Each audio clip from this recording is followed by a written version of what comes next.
Well, hello. I want to talk about a shredder. If you're interested in getting something to help speed up your time when it comes to shredding cardboard and newspaper, when it comes to your worm bins. What you don't want to do, you don't want to buy a cheap shredder. You want to buy one that has great features that will allow you to have great use out of it. This shredder I purchased at least 5+ years ago and it's still going strong. And when you buy your shredder, look for one that the sheets that it can cut up is 12 sheets or more. It's able to cut CDs and credit cards. That's what you're looking for. And the reason I'm saying that, because you have no problem cutting your cardboard.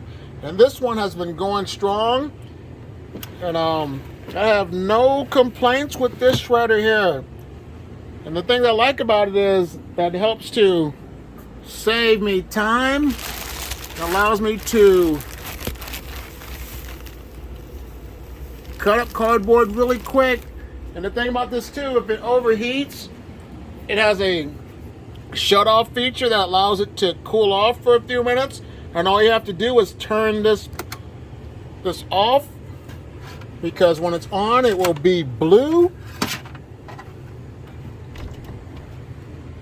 It turns blue, and then if it gets too hot, it'll turn red. And that means it needs to cool down. But if you're gonna get a shredder for your composting, get one that shreds at least 12 sheets or more, that's able to cut CDs and credit cards, and you won't be disappointed. Well, here's another video. I just want to say thank you for watching. Subscribe, like, and you have a great day. Bye.